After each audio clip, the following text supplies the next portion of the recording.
Go baby. Papa, I'm you. You must well, Obi. What's with you? You Baba, who don't walk new way. Hey, no. A cacaboa way. You know how I'm so clear. Oh, we in my way, we ain't got a thing. Imaswe we go gwa mana okwo owe ku yo we iwo na we o we go we ti ko ni la bi eyi me yo ewo na ko ni yi wo je ko ni baba awon no wa en wa o me wa do o bi ado yi no to be ka yi wo bona inoma o ye we ide enoma iya yi we ewe ni me we enoma ewe kana ya yi ni baba yen no ewe bo ni baba ikaka bo we mu we iyo no ka bo kan le lawo imaswe ewe gu me gwana awe no yi obi ewe enoma wo ba ku topa ewe do ka wewe I maswe wo me we amoni lo ma wewe yi me bele se le wo amoni lo ma wewe imigbefu oro ni o le rudoni wa le ya fe fo ewe o ma me ko wi ni we eno ma o we ni ya so igba kenu wa ri wa de u ma imaswe omoni le ma o ma wewe o pe adogwe wewe gba yin sota amegwe ye tono ye to wesi na o re wa ko ni ko mi wa re yo no ma lo bi ewe ni baba do ma no ri yobo me ogu ma no ri yobo me enu we wa talo na ina elesa ya hamdu imaswe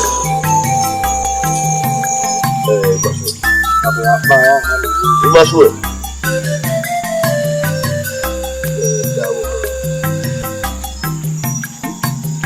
wo ba ko to ko ga pa o we we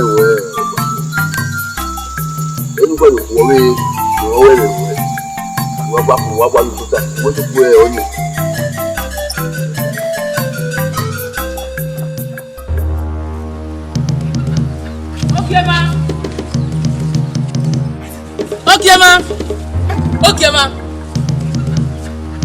Okay ma talk pe o me abun gba no yi na won okay nu we kin be bona ino we u te de kwa lo gogo we hie ai no ko ni no ha wi yen o mo ibe te kana bo gwa bi bia shi be bona ha obi me obi no ke rororo da wo pe anu we kin ebi ma ya pita we ebe no ge o sebebo so pa emu we okay me keka na ima muse we na vano na tawe perere na na aso furu ye na no ta amata ata ma me ni ga gifan ye e de ta ma me gwa ni ga gifan ruta Ogogogo bine. Gwalo. Ategu gwalo. No ma. De que le mi bia e pokwa shibe bona. No ka egwu yen mo bi me. We ta ma we. O ki agwa omo. We wata no yina. Okweku wewe ni afa en wotana. Eri mo bo. E obi mo ka yi 7 ogi. Agwa gwa. No mo we kana nya. O we ma we mo we. Ara mo we gbeze ya. Dame hekwe ni ya. Dame hevenu ta. Emata, wagu ogi ebe bona. Inowe. Emakaka. Ori teme sebo bowe. Lare. Du me no keke no awo. Genatie mi bioi. Wa genatie mi bioi nu guya guan. Nu kamiya no keke no kamiya. Derio. Emi okpana sunu davime.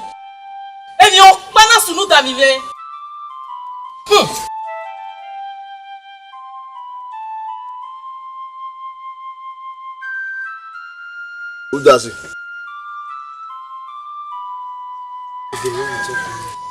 Ya neme ewe ku. Papa.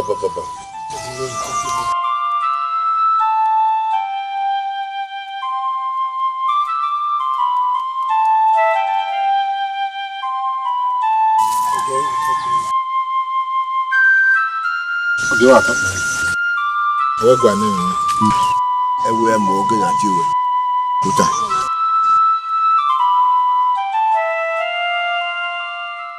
Enoge atokpe. Enzo tuta. Odewo. Agegi wa beniku. O ti wa jeme. Na wa riwe ne pe gbe. O ma we se nkan ya tuta. Na gogi mata pe. Mi no gba yi. Na go tuta. Ewe. Everywhere we eri me we. Bukeku re wo na. Abi kuro pa de egwu eyi. Ku ma wa be mi ku da me yi. Tele wa de wa no. Memi jobo de na. Tu we ku e to le ku na iko to wa de wa no. Memi yo pa do ya abi ra u da fi do da le gwa me na. Ero. De gwa me ya gogo e me mi o. Ndi afa me chi we ma. Ba ke ni wa ye o ya beri wona. Wa to oge wa. Odu ewe na ma ye ve me. Wa ti kaka boje me. Adigun na gbere na wa ma. Unda ita ewe ya ibi me. Oma. Ewe tuta.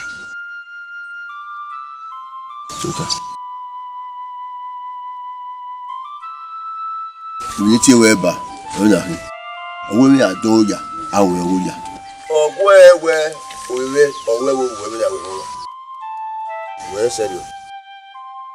Baba na ya owo ya. O mu ya ogiokwe. Owo ya we ko ma feti. Owo to yi fi were. Ile we da ewe obi be to we saje. O ya me ka we mi ado ya we ewo ya. Baba na ya wa so wa ya go we go. Ami kira tota mo igbeje ni okeke. Right now the battle direct go we.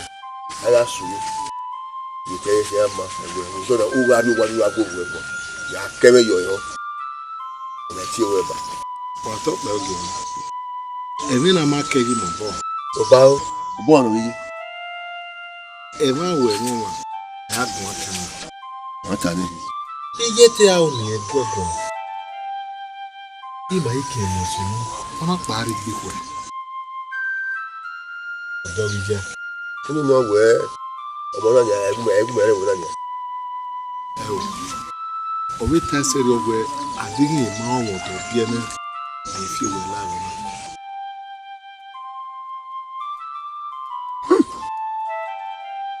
Ewe. We are ogbe. O wa se di wa di be ne we ri o ya wo na o ti we ri. Atoko oge.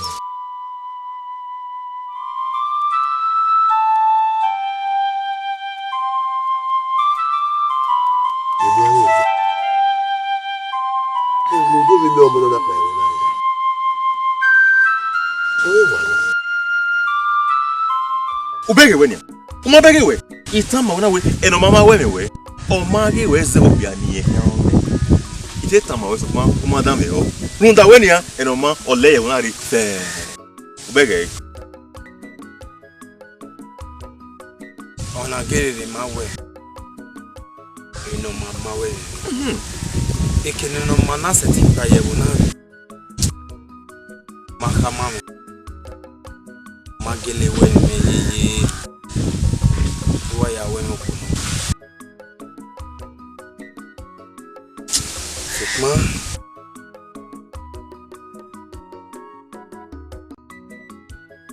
Imeti we mo. Oi, wenta mawe. Opia na ya yu e o. Leva seva. Ipia ya no salo bua yi ba gbona. Iri owe ya joko, okwoge ni ya lelia. Sokma. Oge no mana. Undan e oga akin we. Undan ga no. O, ya mi e me no ma. Ibi pataki ro ni ta mawe. Me pata. Demono ni. Ugyo paro ni ma we ba. Ogi. Dugi no ni.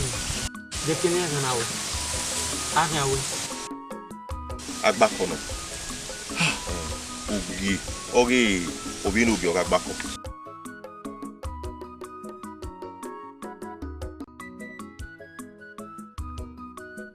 Ume. Au. Turi fwa. Ni marie. Eva bako. How? Di we can see one. E me come where we are seeing one he can be ya. Au. Di we go look wo ni ari. E me come where we ti kan you here. Ah. That the bait na yo yo. Ke de ne ba. Na yo ligbeje o mi e ma gba. Wo ni agbe ma wo. Wo we me we agbako we ma. Oko. Tu we me we. Wo we you know na ya tama we. Ezo ni ma ba agbako me. We ni ma mi. Oni ege ni mana e oze ni ado. Oni ege ni mana e. E mani die. Ti mi yin mi le kenya. Ina gbewera me wa. Ya gbo temi no. Gbo temi no pe. Oke ma vinya na ba. Igbowodo e ma fa ya.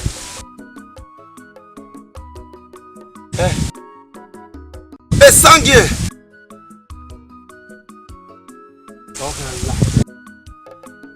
Ko oge sagin we watani ya mi amini.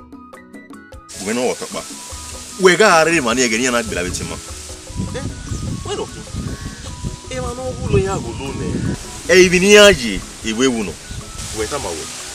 Ni ni ni ya ka ya ma mi e me kwa lo. Iu to bo we ga ri e ma ni. Ya bege abi via leke awu vision e kan arriba ne gmi aye sobo beni amose ye uwe me no ma e no mama we me we na igbe ewe me ne e ma ni bu ya ga arriba ni igbe kwe e bo ne ye no ma yi ya ga bi arriba egbo ana se ba ni udu bege no ma e ti wonu ya gwale no ma so pa yun to bo we yu bo we ya gwalo pe iwe eze I want to remember. Sokma. When we if ya gbako. Iya oni aja oda. Iya oni aja oya mimo. Iya ga mimo ti ya gi me. Ko wa to pe. Ori no ro. Si ai me. Ibi ro no. Ba magi. Ose. Ibi ro ame na bi we guy.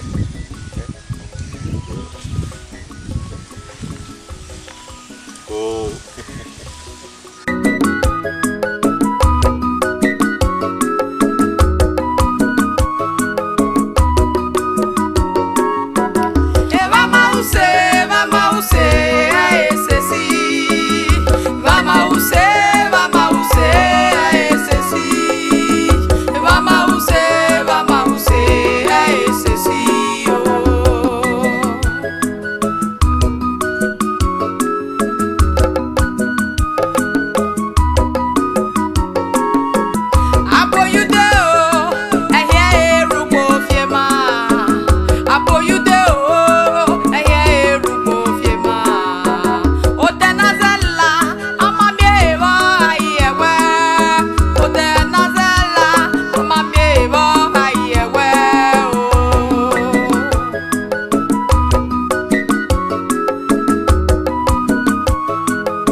Baba, what's here now you? We're not Baba. Baba now. You know you book Baba. Tamame. Kiubo ya wenu. Baba. Ima oni mwegbebe na oye deni adugi. You oni mwegbebe na oma keka. Ah. Edeni deri. No mwegbebe na ovie ero. Uda ogieni. Ogwe. Yeno. Uwa ya mwegbe. Baba no ya meta. Eko me kama me wi am your day me ba ni vedero. O da golo pe no we me zebra pie yuwa. Eru da wo yogi. Uwi. Orun oparo. No de ovin. O nyari e. Uwi amwegbebe no guwi. Vedene deri. Yari obo. Iwe ubi na. Jere. Aboko ni gun. Yari. Oga seti we ni jemi. O ma be have seti we ni me. O we ni jemi ru da we tu kin awe mo e. E ru de mi ro pa. Yes, you are. Baba. Oh, you mami you ni. Aluga ni gbe gedegbe waro. Oh, ya me awe mi you e. Aluga ni gbe gedegbe ro. Baba. Imi pa my vata bisi. Oga seti we ni jemi. O pe awe aro na bi we mi. Aro pa ni ka o je awe mo mama. Lari. Ya ke ya tame ebu ya we.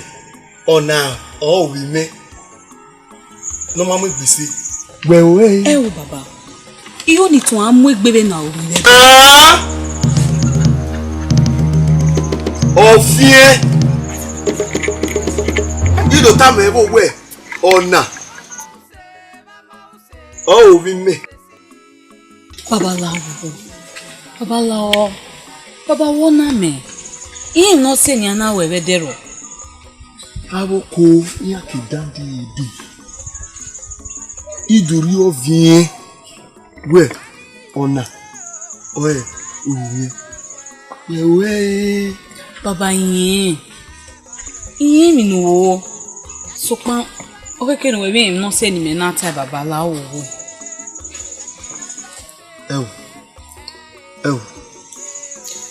Baba, adegumana kweli we mi no rori omen. Ya le egwa na.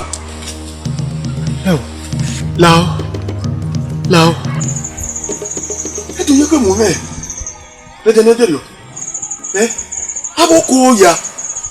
Ikenya rije. Ya ti wana bete no derio. Lao. Ya se ti mo gbe na mi no ho. Duo no mo gbere yo. Ikwejo. Yes, Baba. Naga wemeke. Wagila ho.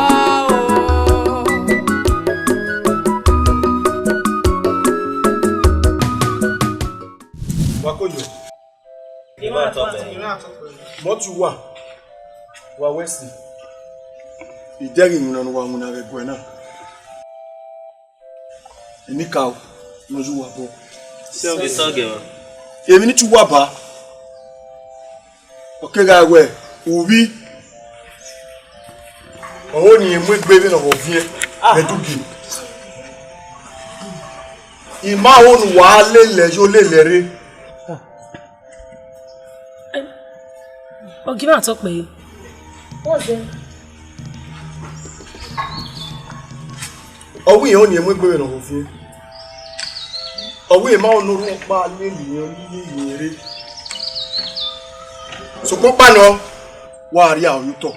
Ima o no me come ayo bo kan me. Wa me ni kai. Give me a talk. Ito wa. Give me a talk, babe. Wa mo gbere na wuwi.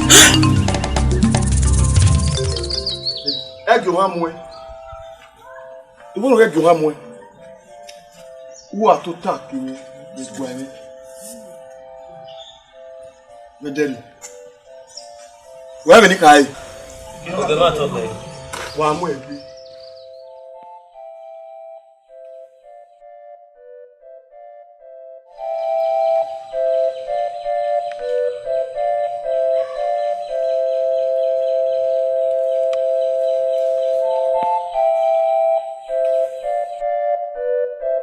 Oui.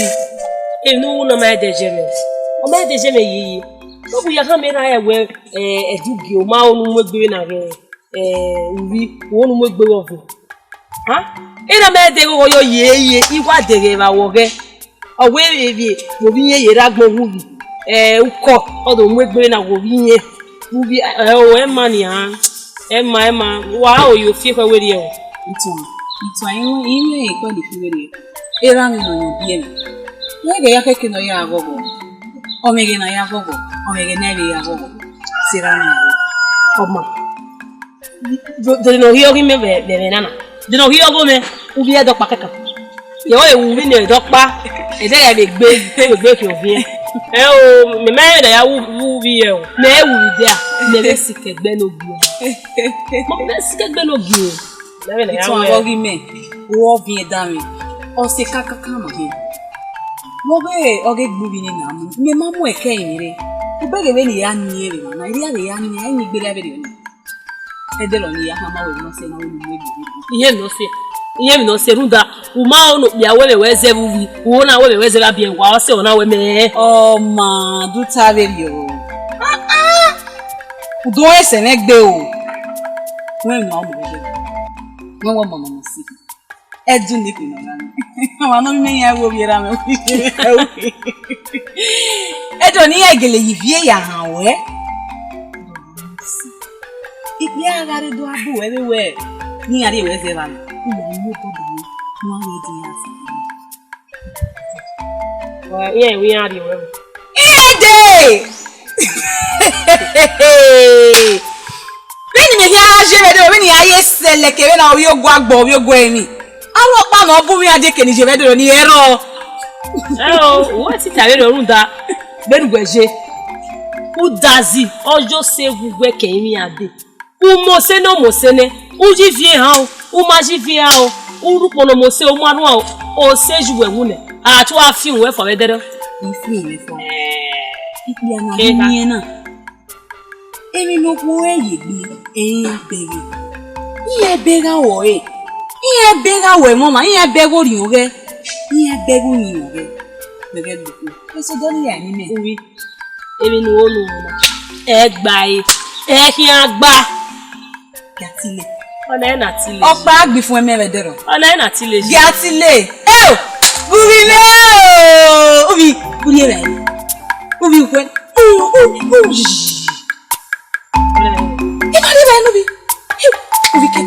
Keke no me mu ya. Se bien.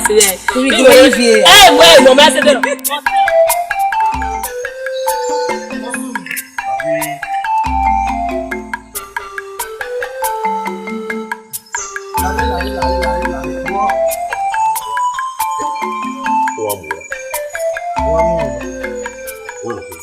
Where is Tamawe? In a way, my carry a back. Maggie, you can pop back.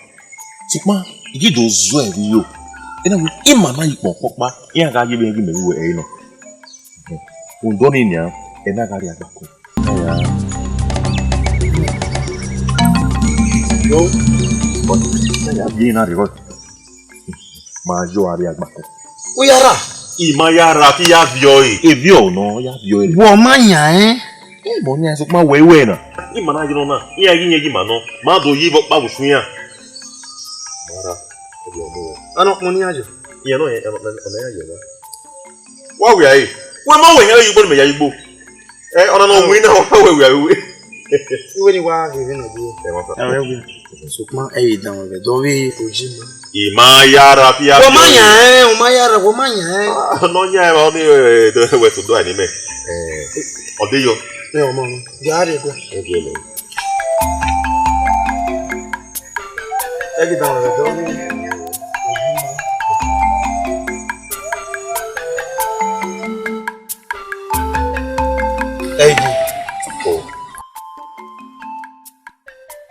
Wa wi ma kan ya mo gbe e. Re ni e na he we. Oko ehu. Onda. The morning mo gbe na oko. What is it? Umetama we wa sini ya ni. Onda imana sevani. O ma ro ba ero no kan he ge e bo ni ye makere. Heha ma wene. Okpa e ma hiajo. Oko. Wege ona. Oyi nu ne ka bo ye me kaka. Nda awa abu wegun. Sukma inoro wo mi o yawe mi. Mi apu mi ba. Bi me na ewe bi me egbukun me na. Egbun na igbo ememe. Sukma bejoy. All man agbon we ni meji. Ewe. How? They know you well well. My work ba. On one ni meji. O we de ki. Eke we na se ti joy. Me ga le joy. Iha ma we ni. O ma kerio. O awe ni vionu. Ya vionu. Sukma ukona ya igbo eyiwe. Okpa. Ma ewe. Alugero. Oye gina ti made. Oko atope. Koyo. How? Imagine ti wa go no kanta. Ovio gwodo vien. Na yigo de adiewo na. De ino ro no kado tamo bi no ge. Bo we. Ona eme ni wonu we no igata. Made. Bosun. Lari. Oko atope. Bosun. Oko. Le tele mi pataki ni ateta mo. Ya le koko mo jabo. Awa! Boy ni fo a. Ari. Oko. Ogo re ni gbe. No lele we ga ri we koko. Mo ye ni iwe wa. Ah, ibegi we ne. Eri we ko gba. Ti ya mo me nu ya gbo le loge e. Ewo la. Ni ka wa mi dan. Ewo. Oni. Ni ka wa mi dan. Oni se. Doi. Ika khama wonu igati no. Babu. Wa rogu le ni ni ata. Ona ni le jere. Jere ni ma. Ko. Wege. Jere ni ma. Enoge we ni ge pa ye kinu yere.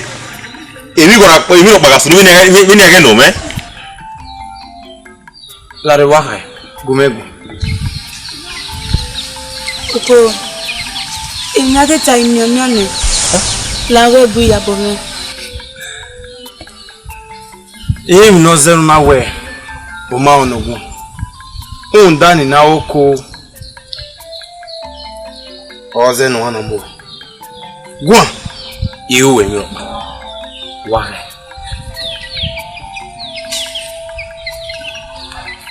La ya bo me. Imagine ya ta la o. Iwano. Iloda hawen. Zawo ko ni kilewo. Gwa.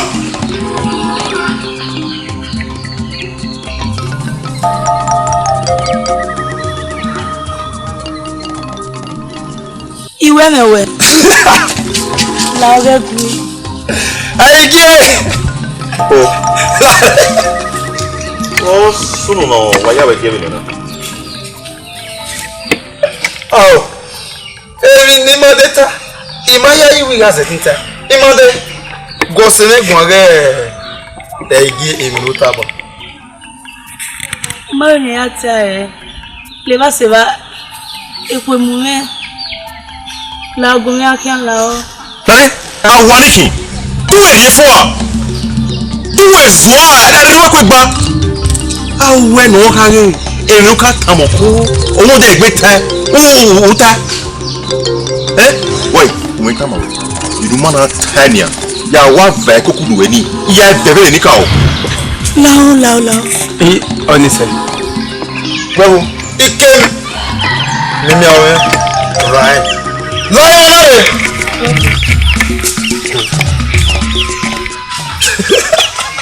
We ko ni be na. Owe. Oko. Iwe ni tama wewe. Iwe mewe. Amata. Oko. We na we no pa. We no pa. We me ge mi ni mo de do na ge e ma wa no. Wait. Bi ni ya wa de na. To heke na wa ti ma de. Agiri e luwie. Agi ti gele ja na de to wo na. Iye ikan ya so e meme. O me na wa no. Amata wa no. Bobo ni gbe. Ape. Ukon. Oni me. Ipon mi who does it where? When no be. Wa gbele maya the level na. La renu gapa. Agwa. Gapa na ya ma mi. E ma ye wo no ma ya lo je. O to wa ma we. Aboyude o, ehia erupo fiema. Aboyude o, ehia erupo fiema. O tenazela, amami ewa iyewe. Na, o edugi. Uge ni ma do be na, o uge owo mi me. Obi. Oga kikwe wi ma.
Ife. Eno ya to pe. Ise.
Oma, yang damio.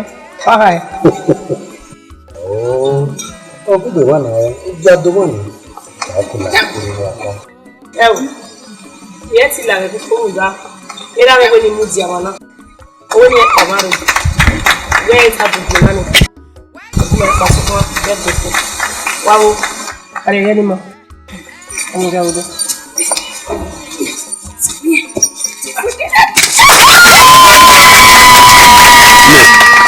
Ko iguna waya. Aku goni e ko ore. Ati we. Ye kamani o. Ito. Eu. Ito. Uvi. Uvi. Ino wata. Egwi. Uno wata ba. What hai?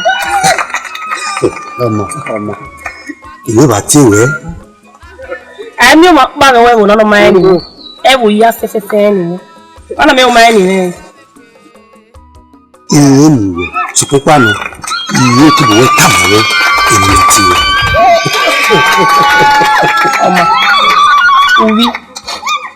Ubi o eni me.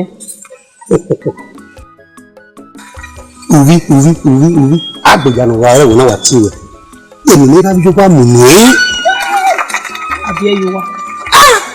Abiejuwa. Eri kai.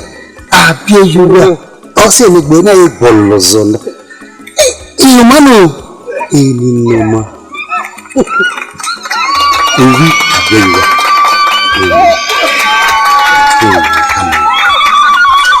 La egwu. Yewe awoma ni menu. Oka aya metai. Lao. Iyo nígbà ẹ̀ èyí rẹ̀. Gbọ́dẹ̀ gbè yìí ọmọ ló máa ẹ̀dẹ̀ wà ní ìrẹ̀lẹ̀ ẹni ẹ̀nà wà hàmọ́rẹ̀gbẹ̀ ìwọ̀n oníga ìjìbì ọmọ ìsàlẹ̀mẹ̀rẹ̀ wa wọ́n yà ọ́ ní náwó tápá. Ọ̀tà lórí náà rẹ̀ láti wọ́n lè yọ tó fámi kó yọ nígbà ọ̀rá ìlú rẹ̀. Yes, I want to know now the job.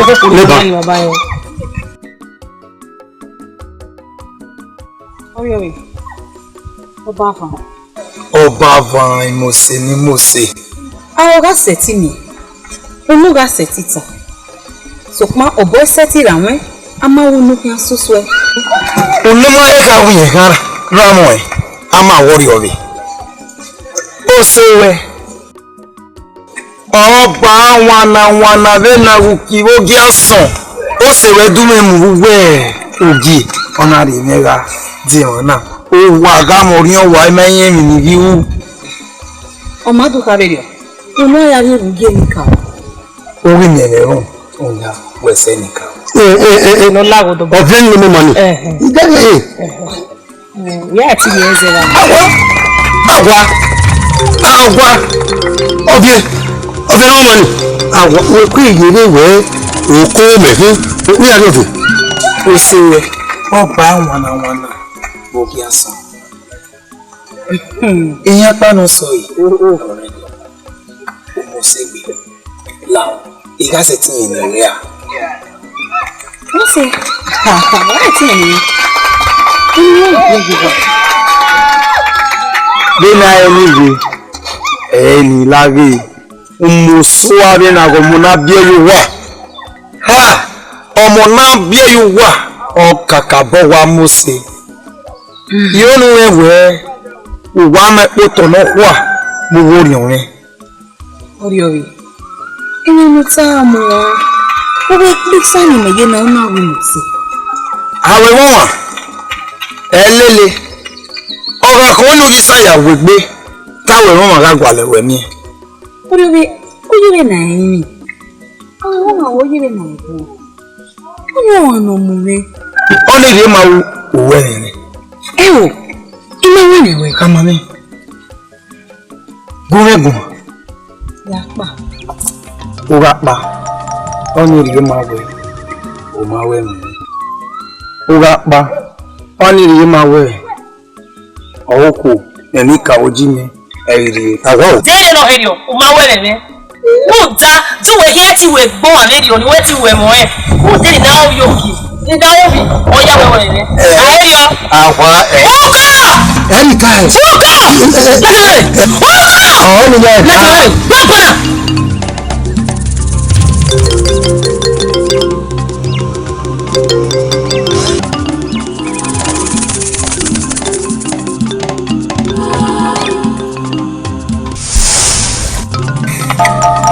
Police no carry le no bi ore lebu. Nti ki aji we o. O ha ma mu eru na popo we. Na lo we aka wo ni gele we. Adi e wo na. Duwa mu so so ni. Ile ori. Sibe. E bi po kan. O ga bi po kan ko pe na ya gbegbe wa.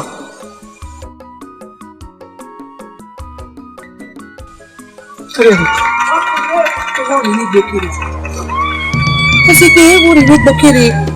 Ew! Ako ka mamiwi. Ew! Gino mo kakinubi ay. Wakere! Ay, kiri.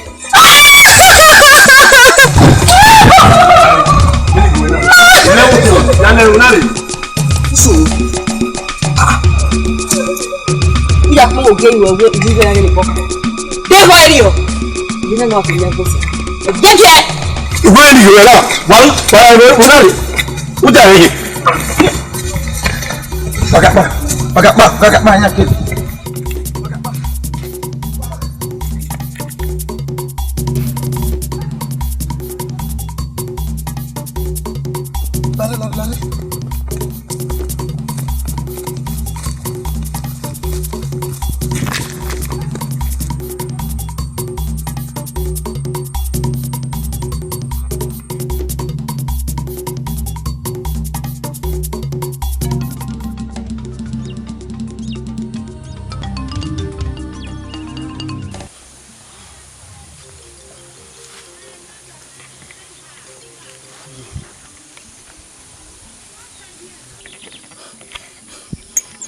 Oko wa tokpe yi.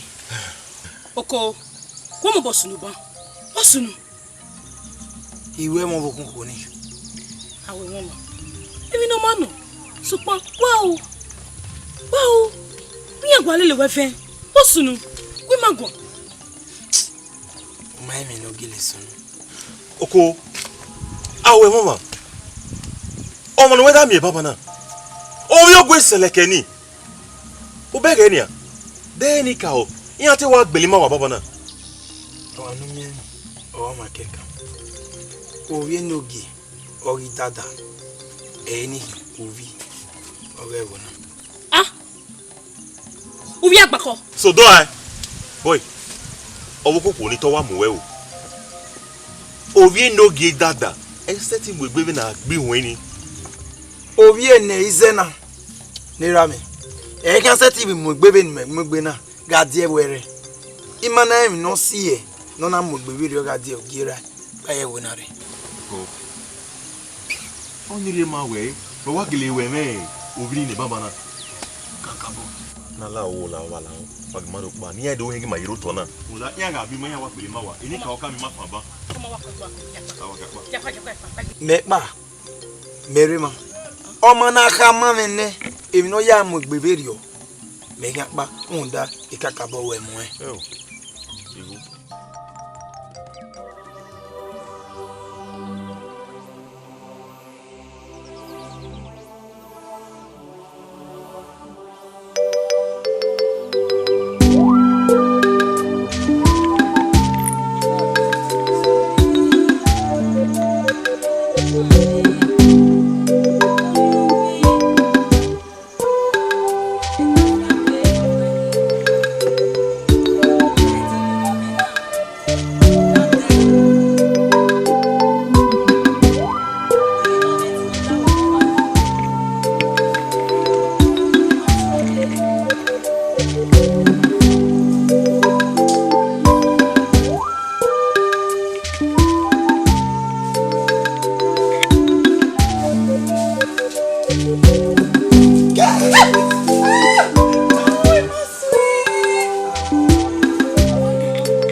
agba ma oni arriva no. Wo ihe ke no we.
Yay, we mami boy ago ego.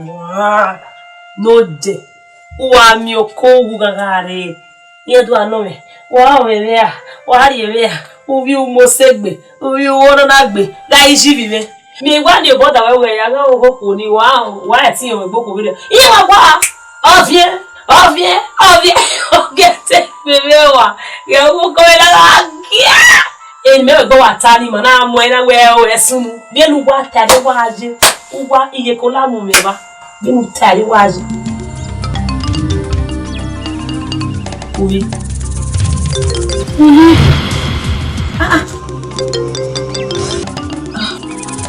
Itu na ore ko wa kai bi ni wata lo se si mo uwe ne muta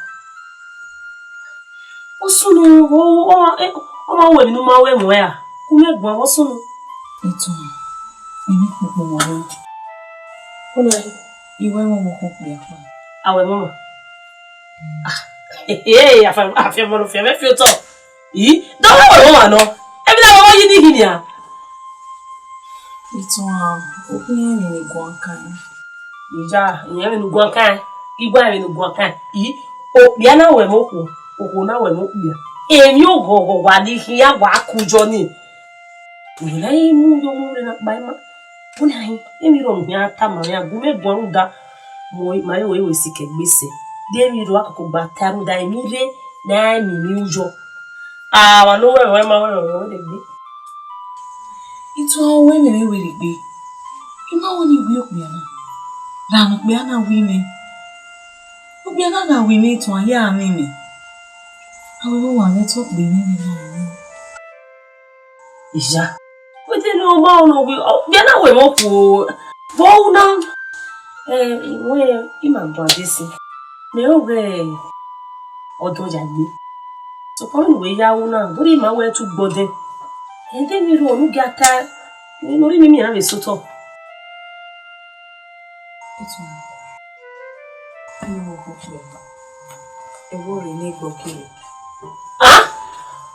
eni ka wa ni dan do le beta we se re yo we e wo re ni gbe na le wi ma eyan kankan eyin akin e we de gbe itono na nu yan gba jo e ta o be ni ta ma wa e ka wa ni dan itai be no se ni na o yo onde ni ga ta ma wona wi ga ta ma we o ga ti gun meri won ni yo itu onde ni awo ya hiya e eno go ya mo ko be no ya e we e wa gba ko kere ke no de adi mami salobwa oui te mata mawe gagbode na te mata e ma we mo agbo kana e mo rion e agbo kana be ni meje o bi aya gina gele mi pa ni we mo Ihe arụ dị ijoto na iji we ya mụ efu arụ da we ome o ida mo we ga gele egwu we mu bia na we tena o he kinu ya gwalo e ma we ma ha na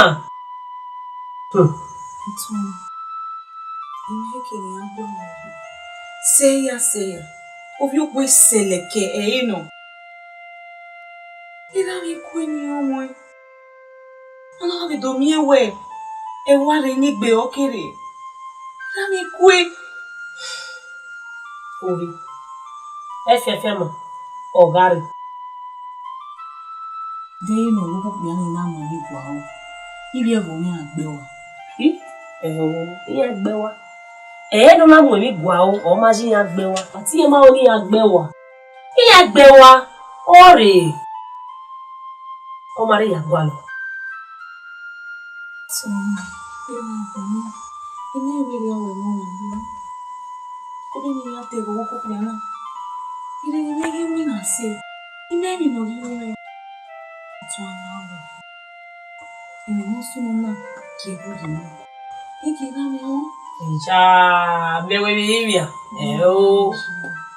Buku yiyi. Ni ma we bata wo gwana.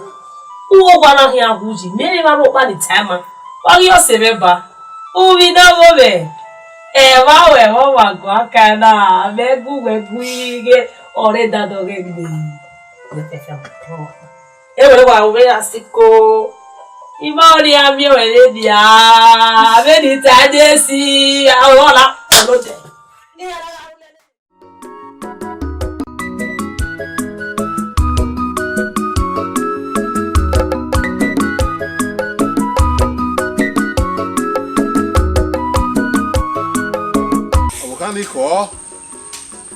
Ala gwa na ri kanu die. Ama o. Ma negbe.